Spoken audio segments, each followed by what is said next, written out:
कहते हैं जोड़ियां ऊपर से बन के आती हैं। अब ऊपर वाला ये नहीं देखता है कि आपका जीवन साथी शहर में है या गांव में। इसलिए कई बार लड़कियों को शादी के बाद गांव से शहर में और शहर से गांव के माहौल में ढलने में काफी समय लग जाता है। अब हमारी दिव्या इस चीज को कैसे हैंडल करती है, आइए देखते हैं। माँ, पता है आज एग्जाम का रिजल्ट आया है, मेरे बहुत अच्छे नंबर आए हैं। मैं और मेरी सहेलियाँ सोच रहे हैं कि किसी अच्छी कंपनी में जॉब करेंगी। नहीं दिव्या, अब तुम ये पढ़ाई और जॉब सब छोड़ो और अपनी माँ के साथ रसोई के कामों में हाथ बटाना शुरू कर दो। क्या हुआ पिताजी, आप ऐसे क्यों बात कर रहे हैं? तुम्हारे लिए एक बहुत अच्छा रिश्ता आया है, बहनोई जी ने भेजा है और हम इस रिश्ते के लिए हाँ कर चुके हैं। इसलिए अब से तुम घर के कामों में ध्यान दिया करो। जी, मैं ये कह रही थी कि हमें एक बार फिर से सोच लेना चाहिए। अभी दिव्या की उम्र ही क्या है, अभी तो उसने अपना कॉलेज पूरा ही किया है। उसके भी कुछ सपने हैं, कुछ अरमान हैं। हम अगर 1-2 साल बाद। इतना अच्छा रिश्ता बार बार नहीं मिलता। कितना खानदानी घर है और लक्ष्मी जी की कृपा तो जैसे उन पर बरसती ही रहती है। फिर भी मैं ये कह रही थी कि। कह दिया ना मैंने, दिव्या का रिश्ता वहीं होगा। कल रामपुर गांव से लड़के वाले सगाई के लिए यहाँ आ जाएंगे। क्या? रामपुर गांव से? पिताजी, अब मेरी शादी गांव में करवा रहे हैं? अरे गांव है तो क्या हुआ, अच्छे खासे रईस लोग हैं वो। तुम मांगोगी वो मिलेगा। गांव और शहर से कोई फर्क नहीं पड़ता। पर पिताजी, फिर भी मैं यहाँ बचपन से शहर में पली हूँ, मैं गांव में कैसे रह पाऊंगी? अरे वो कौन से गांव के देहाती लोग हैं? अरे दिव्या, बहुत खानदानी लोग हैं। तुम्हारे ससुर जी की पूरे गांव में चलती है। बस अब तुम दोनों माँ बेटी और कुछ सवाल मत करो। कल वो लोग आएंगे और इसलिए दिव्या को अच्छे से तैयार कर देना। दिव्या को नहीं पता था कि कॉलेज से लौटते ही उसकी जिंदगी का इतना बड़ा फैसला कर दिया जाएगा। उसकी माँ की कोशिशें भी काम नहीं आई और उसकी शादी रामपुर के गांव में कर दी गई। हालांकि उसके ससुराल वाले देहाती नहीं थे, लेकिन गांव में रहने के कारण उनका माहौल और आदत गांव से बाहर नहीं जा पाई थी। दिव्या, एक काम करना, आज आटा पीस देना, फिर सबके लिए गर्मा गर्म रोटियां बना देना। आटा पीसना पड़ेगा? हाँ, तो रोटियां कहाँ से बनेगी फिर? नहीं, हमारे घर तो आटा पीसा हुआ ही आता है ना, इसलिए। हाँ, तो वो शहर है ना, वहाँ सब कुछ आसानी से मिल जाता है। पर यहाँ गांव में अभी तक इतनी सुविधा नहीं आई, इसीलिए यहाँ तो घर में ही आटा पीसकर रोटियां बनानी पड़ेगी। जी ठीक है। जो चीज़ें शहरों में आसानी से मिल जाया करती थी, गांव में होने की वजह से उन चीज़ों का मिलना बहुत मुश्किल हो रहा था। इसलिए उसे गांव में रहने में काफ़ी दिक्कत आ रही थी। मैं जानता हूँ तुम्हें गांव में रहने में, यहाँ के माहौल में ढलने में काफ़ी दिक्कत आ रही होगी। हाँ वो तो है, पर मैं कोशिश कर रही हूँ कि मैं यहाँ एडजस्ट कर पाऊँ। तुम चिंता मत करो, थोड़ा वक्त लगेगा पर धीरे धीरे आदत हो जाएगी। आपको यहाँ गांव में रहने में कुछ अजीब नहीं लगता? मेरा मतलब है कि यहाँ ज़्यादा सुविधा भी नहीं है, ना अच्छा सा मार्केट है, ना कोई बड़ा अस्पताल, ना कोई ढंग का स्कूल। हमारा कारोबार यहाँ इतना फैला हुआ है कि हम कभी यहाँ से जाने की सोच ही नहीं सकते। हाँ, अगर कोई ऐसी इमरजेंसी होती है तो हम शहर चले जाते हैं। अच्छा अच्छा। तुम जब से शादी करके आई हो ना, कहीं घूमने नहीं गई। एक काम करते हैं, कल फिल्म देखने चलते हैं। यहाँ गांव में एक थिएटर भी है। सच में? मुझे फिल्मों का बड़ा शौक है, मैं अक्सर अपनी सहेलियों के साथ जाती थी फिल्म देखने के लिए। ठीक है, तो तुम कल शाम को रेडी रहना, हम चलेंगे। दिव्या पहली बार गांव में फिल्म देखने जाने के लिए काफ़ी उत्साहित थी, पर उसकी जेठानी ये देखकर हंस रही थी। क्या हुआ भाभी, आप हंस क्यों रही हैं? मैं अच्छी नहीं लग रही हूँ क्या? अरे नहीं नहीं, बहुत अच्छी लग रही हो। बस मैं ये सोचकर हंस रही हूँ कि तुम्हें थिएटर बहुत पसंद आने वाला है। अच्छा, इतना अच्छा थिएटर बना हुआ है क्या यहाँ? अरे तुमने आज तक अपनी पूरी जिंदगी में इतना अच्छा थिएटर नहीं देखा होगा। फिर तो मैं और ज़्यादा एक्साइटेड हूँ देखने के लिए। हाँ हाँ, जाओ जाओ, दीपक भी बाहर से आ गया है, तुम्हारा इंतजार कर रहा है, जाओ। दिव्या जब थिएटर में पहुंचती है तब उसे पता चलता है कि आखिर उसकी जेठानी इतना क्यों हंस रही थी। गांव में वो एक ही थिएटर था जहाँ की कुर्सियाँ बिल्कुल टूटी फूटी थी और अंदर कुछ बकरियां भी बैठी हुई थी। ये है थिएटर? हाँ, अब यहाँ तो यही है, पर तुम फिल्म देखो ना, बहुत अच्छी है। हे भगवान! वक्त के साथ दिव्या ने खुद को समझा लिया कि अब उसकी किस्मत यही है, और देखते ही देखते उसकी शादी को 2 साल भी हो चुके थे और अब सब लोग उस पर बच्चे को लेकर दबाव डालने लगे थे। दिव्या, अब तो शादी को 2 साल हो गए, अब तुम्हें बच्चा कर लेना चाहिए। हाँ, जब मैं तुम्हारे जितनी थी तो मेरा तो दूसरा बेटा होने वाला था। जी माँ जी, हम भी सोच रहे हैं इस बारे में। पहले लेडी डॉक्टर से मशवरा कर लें और फिर। अरे इसमें डॉक्टर से क्या मशवरा करना, अब तुम दोनों ना ज्यादा मत सोचो।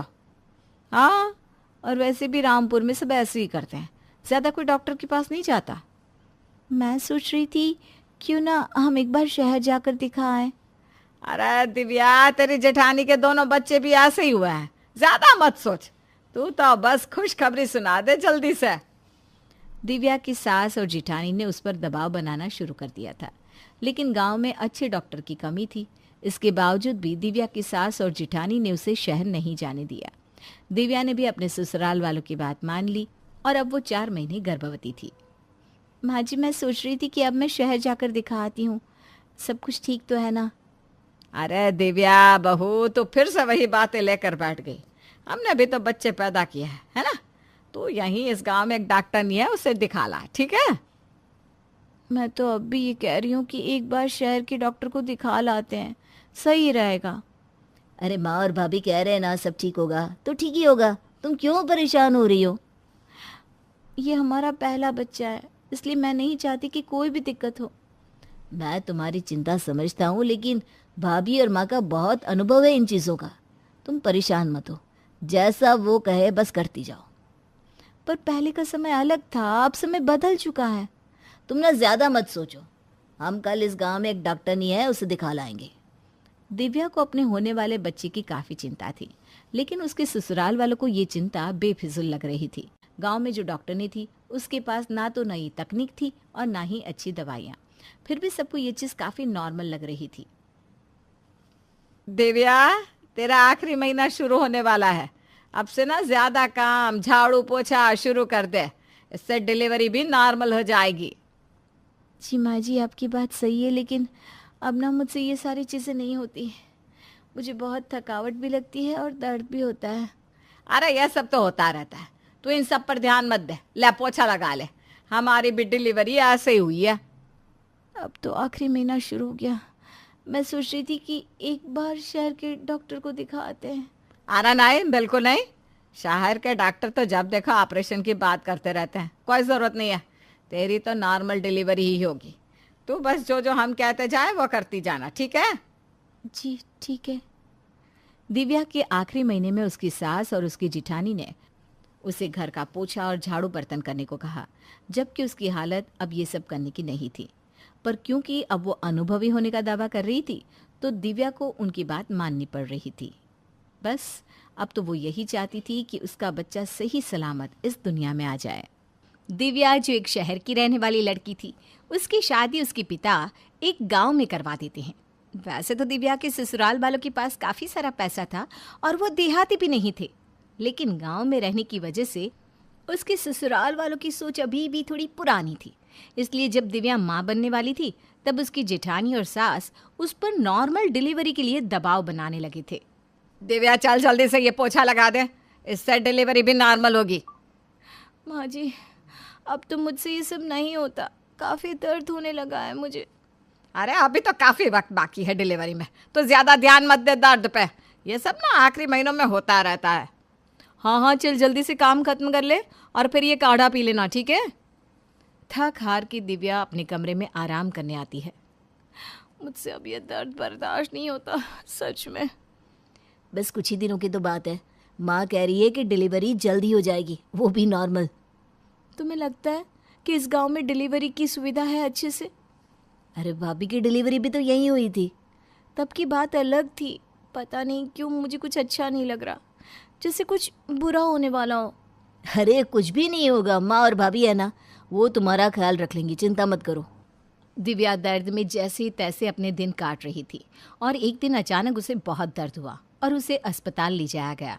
जहां डॉक्टरनी सबकी नॉर्मल डिलीवरी ही करवा रही थी, क्योंकि उसके पास ज़्यादा तकनीक थी नहीं और ना ही ऑपरेशन का ज़्यादा अनुभव था। इतनी देर क्यों लग रही है? डिलीवरी में कुछ दिक्कत है, पर हम देखते हैं हम क्या कर सकते हैं। दिव्या की डिलीवरी में कुछ दिक्कत आ गई थी, इसलिए उसके बच्चे की मौत हो गई। क्योंकि गांव में कोई तकनीक मौजूद नहीं थी, इसलिए वक्त पे उसे शहर भी नहीं ले जा सके। मेरा बच्चा, मेरा बच्चा। अब होने को कौन टाल सकता है बहू, हिम्मत रख। हाँ, तुम्हारी किस्मत में यही लिखा होगा। चिंता मत करो, भगवान तुम्हारी झोली फिर से भर देंगे। मेरा बच्चा, क्यों किया भगवान, ऐसा क्यों किया मेरे साथ? दिव्या का बच्चा उससे छीन चुका था, लेकिन उसके ससुराल में कोई भी अपनी गलती मानने को तैयार ही नहीं था कि अगर दिव्या को शहर के अस्पताल ले गए होते तो शायद उसके बच्चे को बचाया जा सकता था। मैंने कितनी बार कहा था कि मुझे कुछ ठीक नहीं लग रहा, लेकिन तुमने और तुम्हारे घर वालों ने कभी मेरी बात पर ध्यान ही नहीं दिया। ऐसी बात नहीं है दिव्या, अब जो होना था वो हो गया। मैंने कितनी बार माँ जी से कहा कि शहर में दिखाते, लेकिन उन्होंने मेरी एक नहीं सुनी। आज अगर हम शहर चले जाते तो हमारा बच्चा हमारे पास होता। मैं समझ सकता हूँ तुम पर क्या बीत रही है, पर अब होने को कौन टाल सकता है। ये होनी नहीं है, जिद थी तुम्हारे परिवार की, जिसकी वजह से हमारे साथ ये सब हो रहा है। लेकिन मुझे पता है तुम अब भी अपने परिवार वालों को कुछ भी नहीं कहोगे। अब उनसे मैं क्या ही कह सकता हूँ, तुम अभी दुख में हो इसलिए ये सब बोल रही हो। थोड़ा आराम कर लो, धीरे धीरे सब ठीक हो जाएगा। दिव्या को अपने बच्चे के जाने का बहुत दुख था और इस बात का गुस्सा भी कि उसके ससुराल वालों ने उसकी बात नहीं मानी थी। लेकिन इस हादसे के बाद दिव्या पूरी तरह बदल चुकी थी। उसने अपने लिए आवाज़ उठाना शुरू कर दिया था। दिव्या, अब काफ़ी वक्त हो गया है, अब दूसरे बच्चे के बारे में कब सोच रही हो तुम? माँ जी, पहले मैं शहर जाकर डॉक्टर से बात करूंगी, उसके बाद ही बच्चे की प्लानिंग करूंगी। अरे ये सब क्या चौचले है, अब इसमें डॉक्टर की क्या सलाह लेना? मैं कह रही हूँ ना, अब सही समय है, बच्चा कर लो। हाँ, और इसमें शहर जाने की क्या ज़रूरत है? नहीं, अब मैं कोई भी काम बिना डॉक्टर की इजाज़त के नहीं करूंगी। मैंने माँ को कह दिया है, उन्होंने शहर की एक अच्छी डॉक्टर के साथ अपॉइंटमेंट ले ली है। मैं आज ही जाकर दिखाऊंगी। अरे मैं कह रही हूँ ना बहू। नहीं माँ जी, इस बार मैं जाऊंगी, मतलब जाऊंगी। ये पहली बार था जब दिव्या ने अपने लिए कोई स्टैंड लिया था, जिससे सास, ससुर और ससुराल वाले काफ़ी नाराज़ हो गए थे। ये मैंने क्या सुना, बहू शहर की डॉक्टरनी को दिखा रही है। इस सब की क्या ज़रूरत है? तू बहू को समझा और मना कर, गांव में अस्पताल है, वहीं दिखा दे। बाबूजी, पहले बच्चे को खोने के बाद अब वो डर सी गई है, इसलिए अब कोई रिस्क नहीं लेना चाहती। अरे अनहोनी तो सबके साथ होती रहती है। अब शहर में जाकर डॉक्टर को बच्चा पैदा होने तक दिखाएगी तो बार बार शहर जाना पड़ेगा। जी बाबूजी, बात करता हूँ दिव्या से। दिव्या, तुमने शहर में डॉक्टर से अपॉइंटमेंट ले ली और मुझे बताया भी नहीं। इस बार मैं कोई खतरा नहीं लेना चाहती। अरे पर माँ और बाबूजी तुम्हारे इस फैसले से खुश नहीं है। तो मैं इसमें कुछ नहीं कर सकती। इस बार मैं अपने बच्चे के साथ कोई भी रिस्क नहीं लेना चाहती और ना ही मैं इस बार किसी की बात को सुनूंगी। देखो, मुझे लगता है कि हमें गांव में ही दिखाना चाहिए। तुमने पिछली बार भी यही कहा था ना, और उसका नतीजा क्या हुआ भुगत चुके हैं ना हम। मैं जानती हूँ तुम कभी अपनी फैमिली के खिलाफ नहीं जाओगे, तो मैं अकेले ये सब कर लूँगी, चिंता मत करो। देखो, इस घर में कलेश हो सकता है, बात को समझो ना यार। मैं इस बार सिर्फ अपने बच्चे के बारे में सोच रही हूँ और किसी के बारे में नहीं। दिव्या ने इस बार मन बना लिया था कि वो कुछ भी करके शहर में अपना इलाज करवाएगी। उसने जब शहर में डॉक्टर को दिखाया तो उसे पता चला कि वो फिर से माँ बनने वाली है। इस पर उसके ससुराल वाले तो खुश हुए, लेकिन उन्होंने फिर से वही गांव के अस्पताल में जाने की जिद शुरू कर दी। अब ये रोज़ रोज़ शहर में जाकर दिखाना अच्छा लगता है क्या? हमने भी तो यहीं बच्चे पैदा किया था। नहीं माँ जी, मैंने इस बार ठान लिया है कि मैं डिलीवरी शहर में ही करूँगी। इस बार मैं किसी की नहीं सुनने वाली। तो तुम्हारे कहने का मतलब है कि तुम्हें सब कुछ पता है, हमें तो जैसे कुछ पता ही नहीं है। और नहीं तो क्या, हमने भी बच्चे पैदा किए हैं और यही गांव में ही रह रहे हैं। गांव से बार बार शहर आने जाने में कितना समय लगता है। अरे कौन जाएगा बार बार तुम्हारे साथ शहर, और कौन रुकेगा डिलीवरी के बाद तुम्हारे साथ वहाँ। इसलिए मैं कह रही हूँ शहर जाने का ख्याल छोड़ दो, हम गांव के अस्पताल में ही चलते हैं। नहीं माँ जी, आप सब समझ नहीं रहे। यहाँ गांव में कोई तकनीकी सुविधा नहीं है। अगर कोई दिक्कत हो गई तो मेरे बच्चे की जान पे भी आ सकती है। अब ना तुम खुद ज़्यादा ही सोच रही हो दिव्या। ये शहर के डॉक्टर्स ना बस डराने का काम करते हैं और ऑपरेशन कर देते हैं। तुम तो यहाँ गांव में रहो और नॉर्मल डिलीवरी ही करवाओ। पिछली बार भी आप दोनों की बात मैंने मान ली थी, और क्या हुआ, अपना बच्चा खो दिया। पर इस बार नहीं। ये तो कोई बात नहीं हुई दिव्या, तुम अपने ससुराल वालों की बात को यूं नकार रही हो। माँ जी, मैं आपकी सारी बातें मानने को तैयार हूँ, बस ये नहीं। माँ जी, इसकी जबान तो देखिए कितनी चल रही है, सारा दिन शहर शहर करती रहती है बस। मैं गांव के खिलाफ नहीं हूँ, पर क्योंकि यहाँ अस्पताल की कोई सुविधा नहीं है, इसलिए बस मैं शहर जाने की जिद कर रही हूँ। आप दोनों मेरी इतनी सी बात को समझ क्यों नहीं रही? दीपक, अच्छा हुआ तू आ गया, और अब तू ही समझा अपनी बीवी को, बेफिजुल की जिद छोड़ दे। हाँ माँ, भी समझाता हूँ। दिव्या, छोड़ दो ना ये जिद। तुम समझते क्यों नहीं हो? अरे सबको समझाना छोड़ दो, कोई नहीं समझने वाला यहाँ। एक काम करते हैं, हम दोनों शहर चलेंगे और हमारा बच्चा भी वहीं पैदा होगा। दीपक? हाँ, मैं तुम्हारे साथ हूँ। मैं जानता हूँ मैंने आज तक कभी तुम्हारा साथ नहीं दिया, लेकिन अपने बच्चे के लिए मैं किसी के भी खिलाफ जा सकता हूँ। ये तो क्या कह रहा है दीपक? जो सच है माँ वही कह रहा हूँ। हाँ, थोड़ी देर हो गई कहने में, पर दिव्या की डिलीवरी शहर में ही होगी, चाहे कोई हमारा साथ दे या ना दे। मैं दिव्या और मेरे बच्चे के साथ कोई भी रिस्क नहीं लूँगा। दीपक ने इस बार दिव्या और अपने बच्चे को चुना और उनका साथ दिया। दिव्या के ससुराल वाले उन दोनों की इस बात से नाराज़ तो थे, लेकिन दिव्या के सपोर्ट से दिव्या ने अपने बच्चे को शहर के अस्पताल में जन्म दिया, जहां डिलीवरी में दिक्कत होने के बाद भी डॉक्टर्स ने बच्चे को सही सलामत बाहर निकाल लिया। हमें माफ़ कर दे दिव्या बहू, हम अपनी ज़िद में न जाने क्या करने जा रहे थे। हमें खुशी है कि तुम दोनों ने सही फैसला लिया, और आज देखो तुम्हारा बच्चा हम सबके साथ स्वस्थ है। कभी कभी अपने जीवन साथी का साथ ही आपके लिए सबसे बड़ी ताकत होती है। अगर आपका जीवन साथी आपके साथ है तो आप कहीं भी रह सकते हैं, चाहे गांव हो या शहर। मोहन और सोहन, दो भाई, दोनों शहर में अच्छा काम कर रहे थे और गांव के घर में माँ रहती थी। फिर एक दिन, भैया मोहन, मैं सोच रहा था कि मैं गांव चला जाता हूँ, माँ के पास रहूंगा। हाँ हाँ भाई, चलना। वैसे भी गांव के घर का जो सुकून है ना, इस शहर में कहाँ। मेरा बस चले तो मैं भी वहीं रहूं, माँ के पास। अरे कितनी बार कहा है माँ को कि आकर शहर में रहे हम लोगों के साथ, लेकिन नहीं, पता नहीं क्यों नहीं रहना चाहती शहर में हम लोगों के साथ। अरे यार, कैसी बात कर रहा है भाई? वो घर माँ के लिए पता है ना कितना वैल्यू करता है। पिताजी की यादें उस घर से जुड़ी है। अरे छोड़ ना भाई, आज के समय में कौन इतना सोचता है। वैसे भी गांव आप फिर बात करते हैं। दोनों भाई अपनी बीवियों के साथ गांव पहुंचते हैं। अरे क्या बात है, दोनों भाई एक साथ। लो, पेड़ के अमरूद है, आज ही रामू को बोलकर तोड़वाए हैं। तभी पास की एक औरत आ जाती है। काकी, ये अचार सुखाना था आपकी छत पर। हमारी छत पर तो गेहूं सूख रहे हैं। अब गांव की सबसे बड़ी छत तो आप लोगों की ही है। हाँ हाँ, सुखा ले जा। वैसे मेरे बेटे और बहुएं आई हैं, तो वो रसोई संभालने वाली को बोल दे आज किसी को साथ लेकर आएगी। क्या है कि खाना ज्यादा बनाना है ना।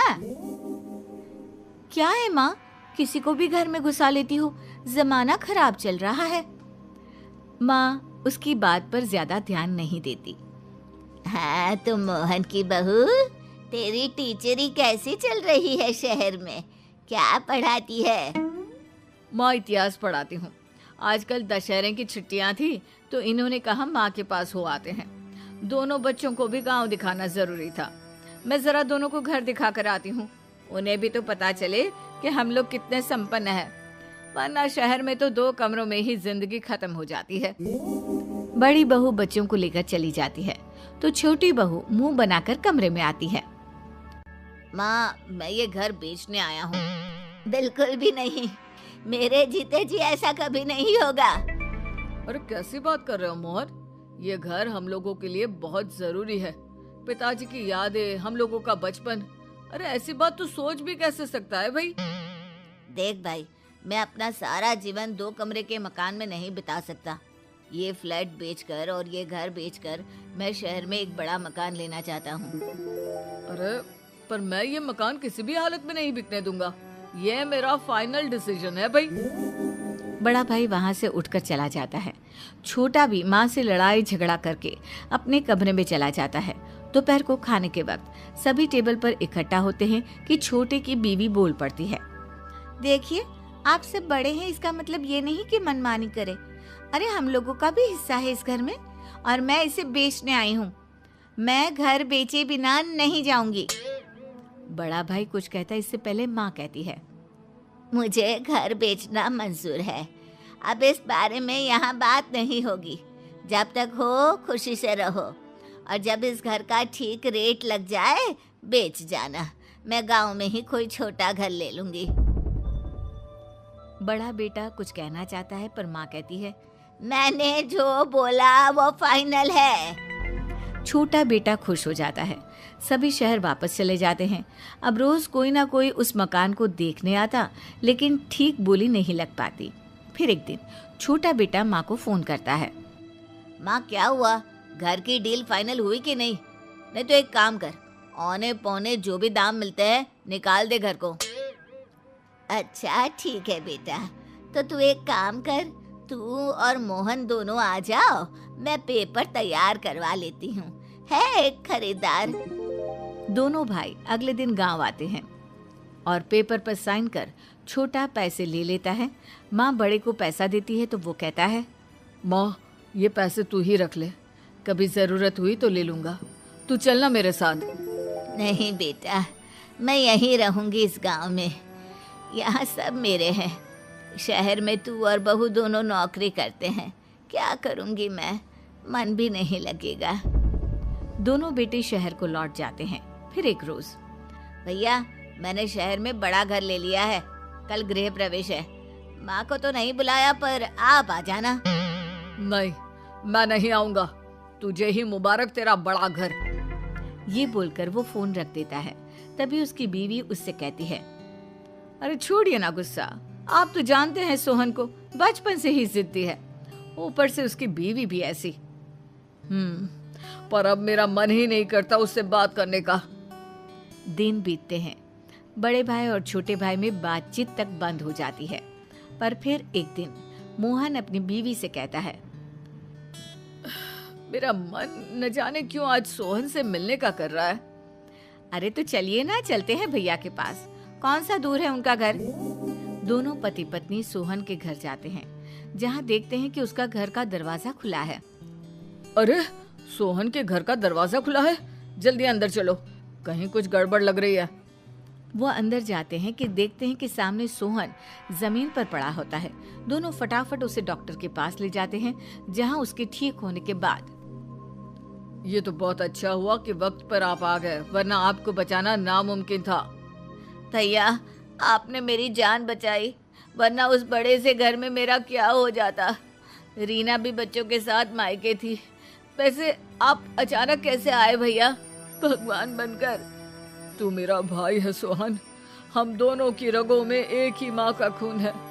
मुझे बहुत दिनों से तेरी याद आ रही थी। भैया मुझे माफ कर दीजिए, मैं बहुत स्वार्थी निकला, मैंने आपके साथ बहुत गलत किया भैया, माँ का मकान भी बेच दिया। मैं अब ठीक होकर उस बड़े घर में नहीं जाऊंगा भैया, मुझे अपने साथ ले चलो। अच्छा मत जाना छोटे, चल हम कहीं और चलते हैं। हाँ भैया, जहाँ कहोगे चलूंगा, बस उस घर में मत भेजना जो मैंने अपनी नींव बेचकर खरीदा है। मोहन सोहन को लेकर चला जा रहा था।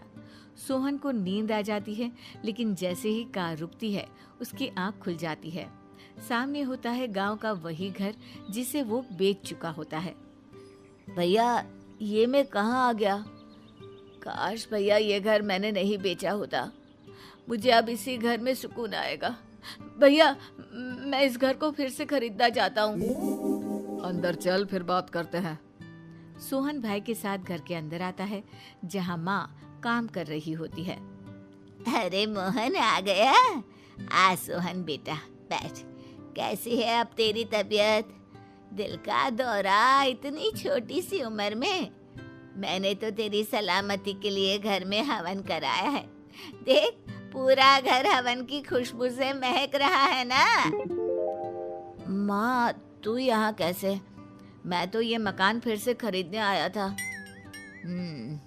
लेकिन इस बार मैं इसे नहीं बेचूंगी। ये बोलकर बड़ा भाई मोहन और माँ हंसने लगते हैं। माँ तू नहीं बेचेगी मतलब? बेटा मैंने ये मकान कभी बेचा ही नहीं था। बस तुझे पैसे दिए थे जिससे तू बड़ा मकान खरीद सके। वो पैसे मुझे मोहन ने दिए थे। अब तू वापस आ गया। अब फिर से ये घर कभी भी बेचने की मत सोचना। गांव हमारी जड़ें होती हैं बेटा, और बिना जड़ के तो कोई भी खड़ा नहीं रह सकता। ना ही पेड़, ना घर और ना ही इंसान। समझ गया ना?